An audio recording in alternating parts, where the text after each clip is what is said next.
Welcome back, everybody, for another deep dive. This time, we're going to be exploring something super interesting. We're going to be diving into the language of feelings. Oh, yeah. You know how sometimes you're like happy or sad and it just doesn't quite cut it? Yeah. Well, it turns out, having this nuanced vocabulary for your emotions, it's like a superpower. That's a great way to put it. Yeah. I know, right? It sounds kind of crazy, but we've got some fascinating research to back it up. Yeah. And what's really cool is that studies actually show that people who can accurately label their emotions are better at managing them. Oh, interesting. Yeah. It's like having a high-resolution map of your inner world. Like the more detail you have, the better you can navigate. Oh, that's such a good analogy. Yeah. So instead of just feeling good or bad, we're talking about being able to say things like, I'm feeling exhilarated, or I'm feeling apprehensive, or I'm feeling completely bewildered, like all these different shades. Exactly. Exactly. And it's not just about like sounding impressive or anything like that. Like this ability to really pinpoint your feelings can actually lead to better relationships. It can boost your self-awareness and help you articulate your thoughts and needs more clearly. It's like way more than just words. It's huge. I mean, who wouldn't want that? Right. Sign me up. Okay, so let's get into some of these, amazing words. I'm ready for an emotional vocabulary upgrade.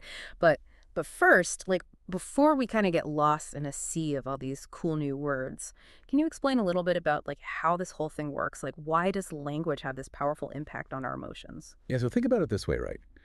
Language is like the bridge between our inner world and the outside world. The words we use to describe our emotions, they don't just reflect how we feel. They actually shape those feelings. Oh, wow. Yeah, it's wild. So it's not just about putting a label on it. It's actually influencing the experience itself. Precisely. It's like, having different lenses to view your emotions through. Let's take joy, for example. You could simply say, I'm happy. But what kind of happy? Are you content? Are you cheerful? Are you delighted? Are you ecstatic? Like each word paints a slightly different picture, right? It does. It does. So by choosing the most precise word, we're essentially creating a more accurate and detailed picture of our emotional landscape. That's it, exactly. Right. And the more detailed that picture is, the better equipped we are to understand and manage our emotions. Okay, so let's dive into some examples. Let's say I'm feeling happy, but it's more than just happy.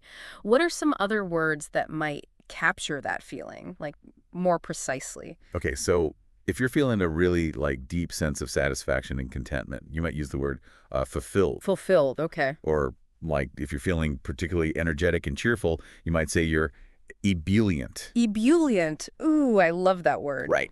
It sounds bubbly and infectious, almost like you can't help but smile when you say it. That's exactly it. And Yeah. that's the power of having that richer emotional vocabulary, right? It allows you to express yourself with way greater precision and nuance. Yeah.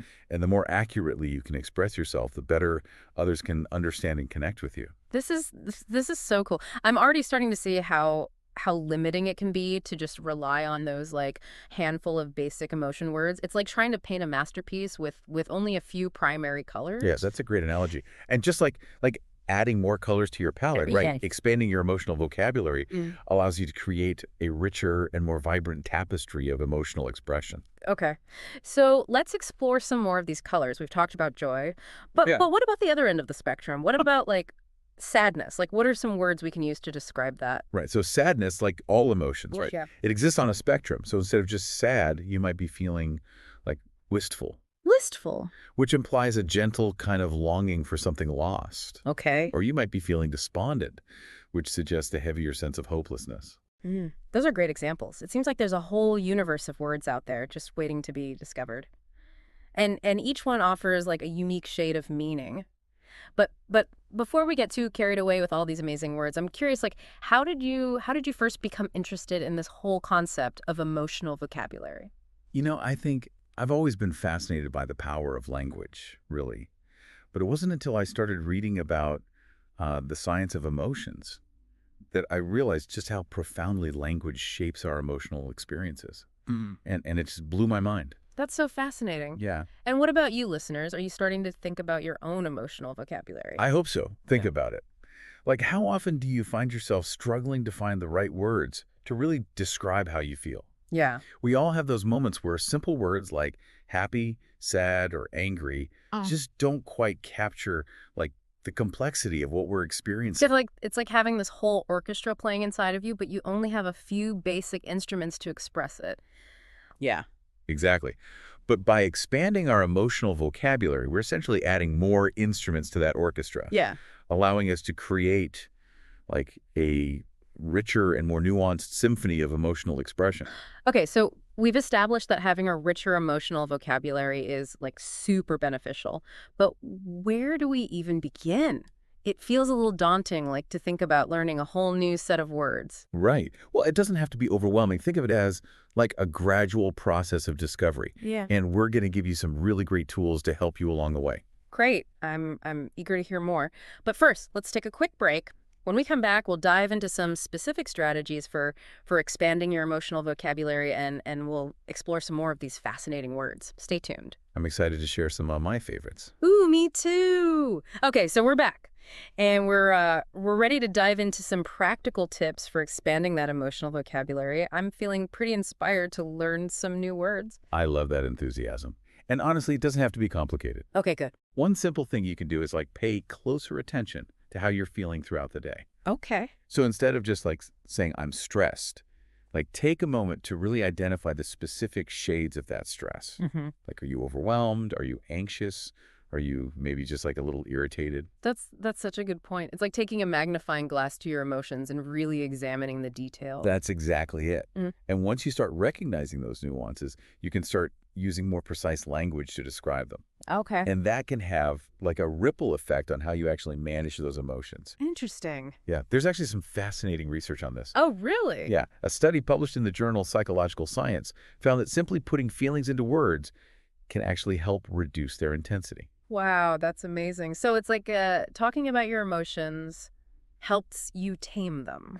It really is. So, Yeah. so next time you're like feeling overwhelmed, try saying something like, I'm feeling a bit frantic right now because of all these deadlines. Mm. Putting those feelings into words can really help you gain a sense of control. Okay, that's a game changer. And speaking of putting feelings into words, what are some other practical ways we can start incorporating these new words into like our daily lives? Well, journaling is a fantastic tool. So Yeah. instead of just like jotting down had a good day, challenge yourself to use more descriptive language. Hmm. Were you exhilarated by a new project? Uh-huh. Or maybe you felt a sense of tranquility after a walk in nature? Like really try to capture the nuances of your experience. I can totally see how that would make journaling way more insightful and meaningful. Plus, it's like a great way to practice using those new words, like in a safe space. Absolutely. And don't underestimate the power of observation, too. Mhm. Well, yeah. Like, pay attention to how other people describe their emotions, whether it's in books, movies, or even just, casual conversations. Of course. You might pick up some new words or even just gain a deeper appreciation for, like, the nuances of human emotion. Yeah, that's a great reminder. Like, we can learn so much from simply paying attention to the world around us. We really can. And remember, like, expanding your emotional vocabulary, it's an ongoing journey. Right. You don't have to memorize, like, a dictionary overnight.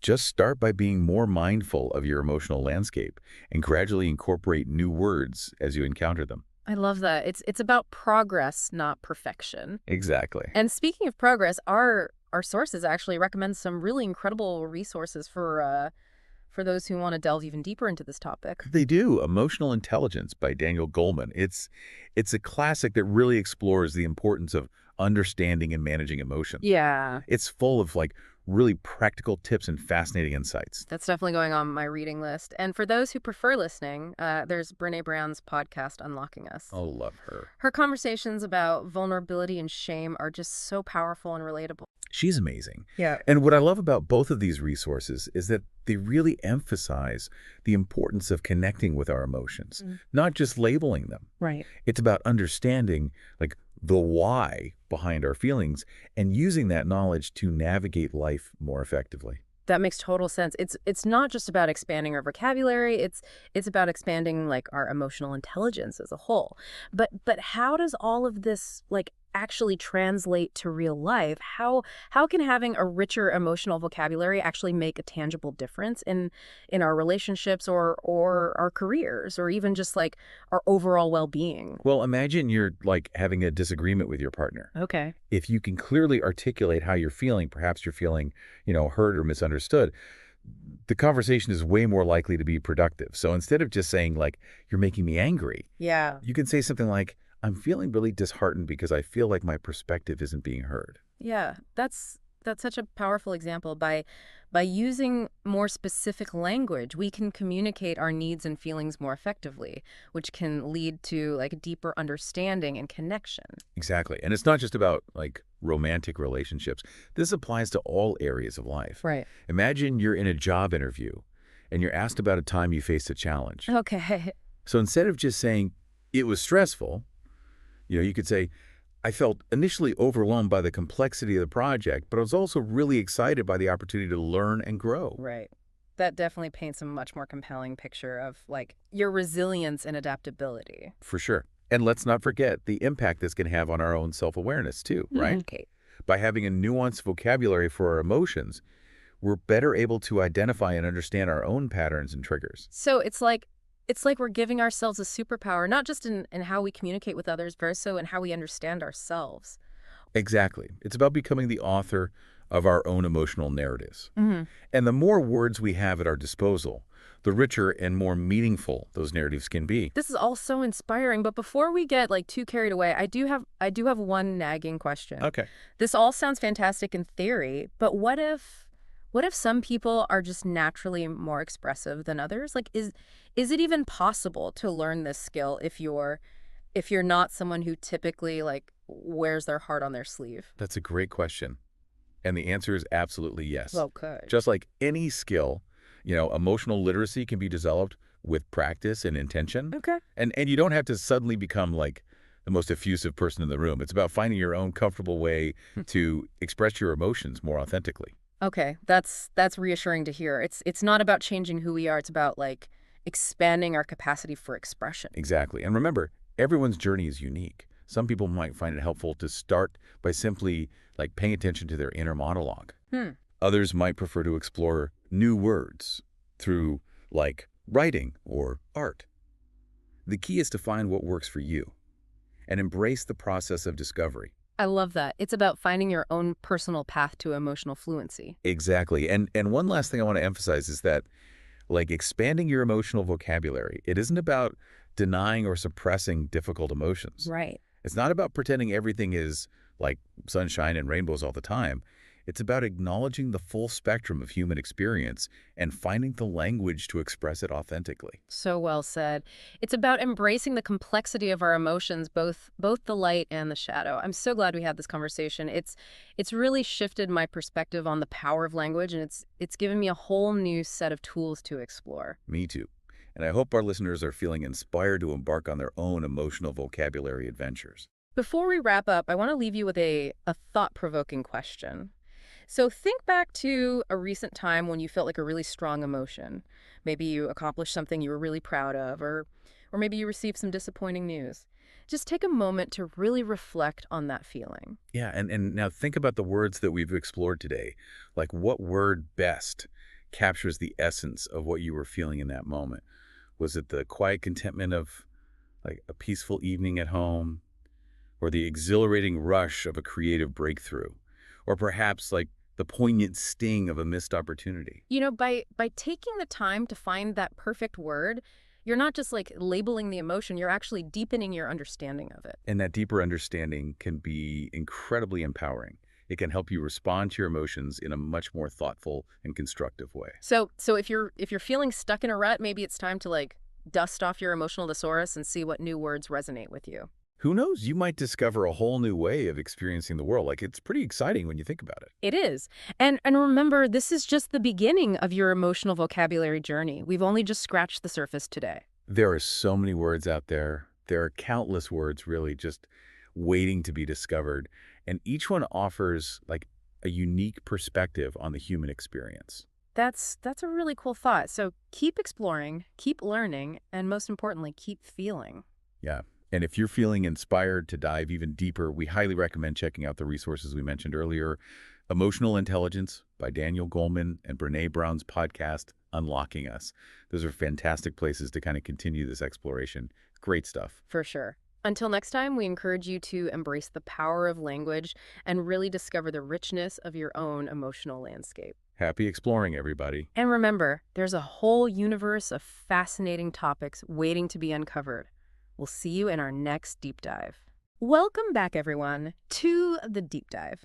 Ready to go beyond just the basic happy, sad stuff? Always ready. Okay, good. Because you guys sent in some awesome sources about expanding emotional vocabulary. That's right.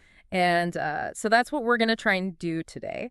It's more than just finding the quote unquote right word. Yeah. It's about really understanding those shades and nuances of all those complex ways we feel. Yeah, and that's a really good point because we often think of language as just like a way to communicate, right? Yeah. Like, oh, I'm just saying stuff. Right. But research is really starting to show that language actually helps shape our emotional experiences. Okay, now that's kind of blowing my mind already. So how does that work? Well, just think about this for a second. If you only have a few basic words to describe your feelings, Right. then your emotional world is going to be pretty limited, right? I guess so, yeah. Like you're working with a pretty limited palette. Yeah. But the more words you have at your disposal, the more precisely you can actually pinpoint and describe your experiences. So it's like if you're looking at a picture, it's like having a high-resolution picture instead of a blurry one. Exactly. Yeah. And the studies have actually shown that people who are really good at accurately labeling their emotions, they tend to be much better at regulating them and managing them. Wait, so there's a practical benefit to all this. Like, knowing the right word for how I feel could actually help me feel better. It's not really about right or wrong words. Okay. It's more about having a much richer palette to choose from. Okay, yeah. It's this idea of emotional granularity. Emotional granularity. Yeah, it's the ability to make very fine-grained distinctions between different emotions. Emotional granularity. I'm going to have to work on saying that one. You'll get it. I like where this is going, though. But where do we even begin with all these words? Well, let's start with something familiar, something that everybody knows about. Take joy, for example. Okay. We've all felt happiness, right? But it's not always the same, is it? No, not at all. Sometimes it's very quiet contentment. Right. Sometimes it's pure exhilaration. Yeah, for sure.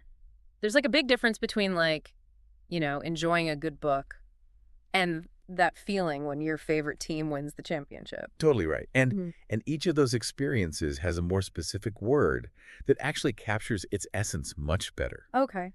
Like contentment might be a word that we use to describe that kind of peaceful joy you get from reading, Yeah. whereas euphoric might be a better way to express that really intense excitement of winning something or achieving a big victory. I'm already feeling like my vocabulary is getting a workout here. So beyond just happiness, what other emotions can we break down like this? I think about sadness. Okay. We often use that word as a catch-all term, Yeah, for sure. but there's a whole spectrum of shades within sadness itself. Mm. We have words like melancholy, Oh, which evokes kind of a thoughtful, almost wistful sadness. I do love that word melancholy. It's got a poetic beauty to it.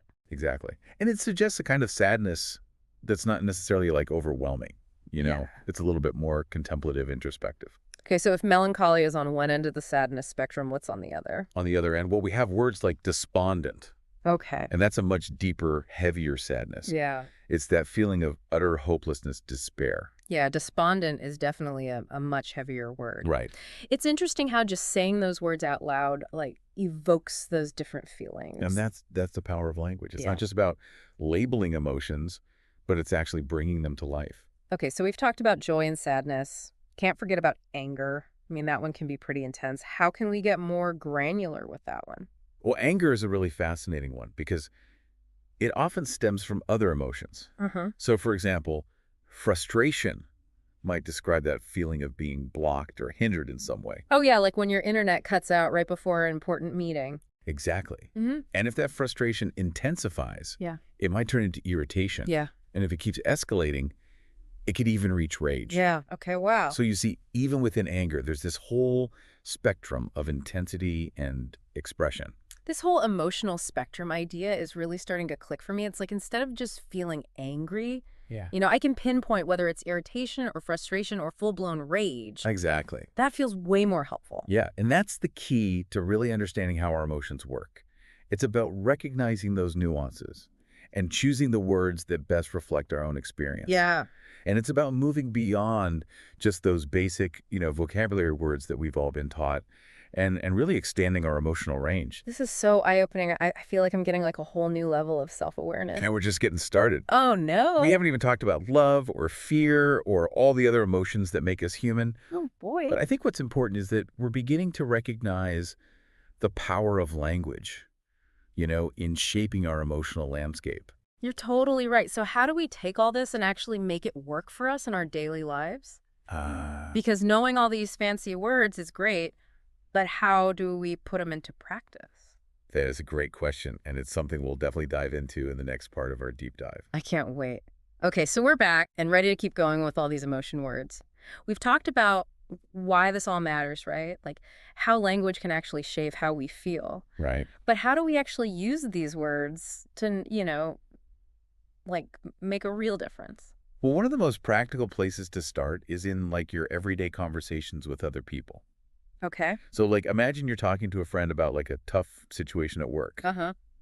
And instead of just saying like, ugh, I'm so stressed, Yeah. you could say, I'm feeling completely overwhelmed and a bit apprehensive about this new project. Okay. Yeah, I see the difference. Like saying overwhelmed and apprehensive definitely paints a much clearer picture than just saying stressed. Exactly. It Right. gives your friend like a much better understanding of what you're actually going through. Right. And that can lead to a much more empathetic and supportive conversation. So it's not about just using fancy words to sound smart. It's about being more precise and genuine. Exactly. Okay, I like that. But what about when we're not talking to other people? How can all this vocabulary help us when we're just dealing with our own feelings? Well, that's where journaling can be a really powerful tool. Oh, Gives you a chance to really explore your own emotional landscape and practice using all these new words. okay. It's kind of like a safe space where you can experiment and get to know yourself better. Yeah, I've tried journaling in the past, and I always just felt kind of silly, like I was writing in a diary. Yeah. But if I think about it as like a way to practice, this emotional granularity, Right. it feels a lot more purposeful. That's a great way to look at it. And you don't have to like write pages and pages.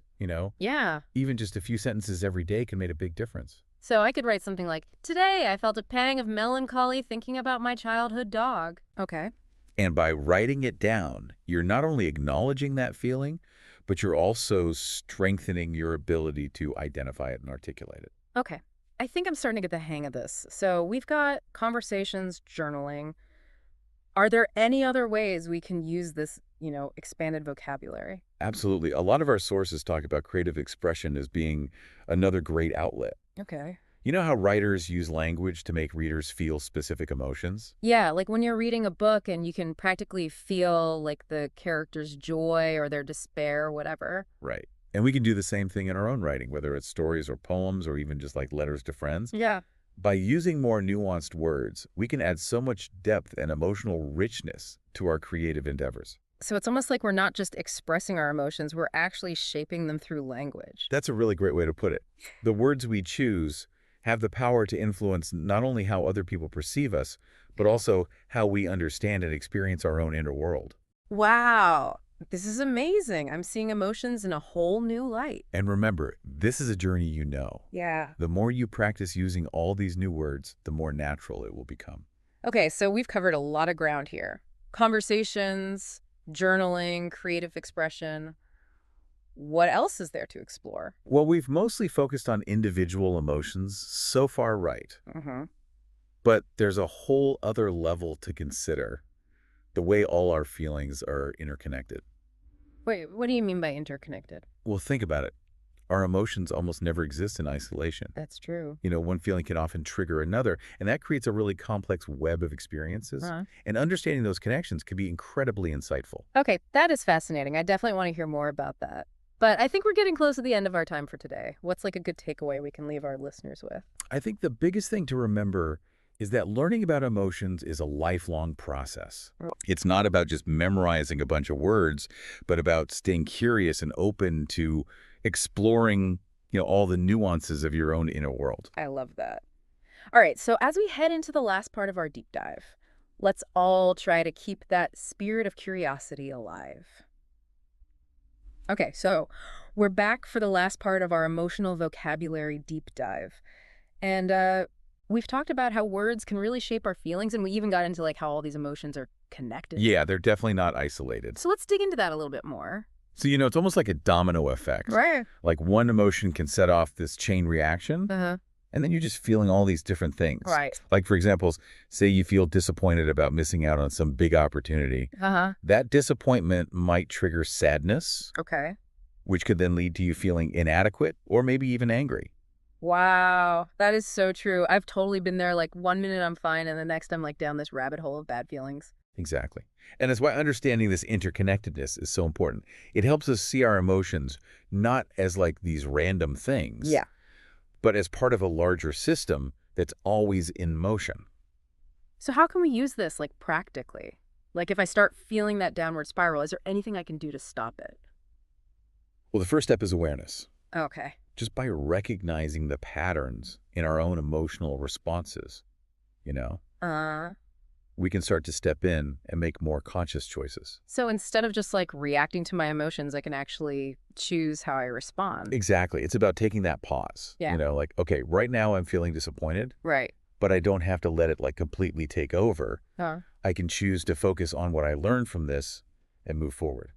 that is so powerful. It's like we're not just, victims of our own emotions. We actually have some control over them. Exactly. And that's where having a rich emotional vocabulary can really come in handy. Right. The more accurately we can label those feelings, the better we are at understanding, where they're coming from, Yeah. and then choosing healthy ways to respond. This has been seriously amazing. I feel like I've learned so much about how to deal with my emotions. Well, and remember, it's a journey. Just keep exploring, Mm. try out new words, keep learning more about your own inner world. So as we wrap up this deep dive, what's like one final thought you want to leave us with? Don't be afraid of the so-called negative emotions. Embrace that full spectrum of your feelings. They're all part of what makes us human. That's a great point. And, the better we get at understanding and expressing those emotions, the more fulfilling our lives can be. Seriously, such a good point. Well, that is all the time we have for today. Thanks for joining us on this incredible journey into the world of emotions and the power of language.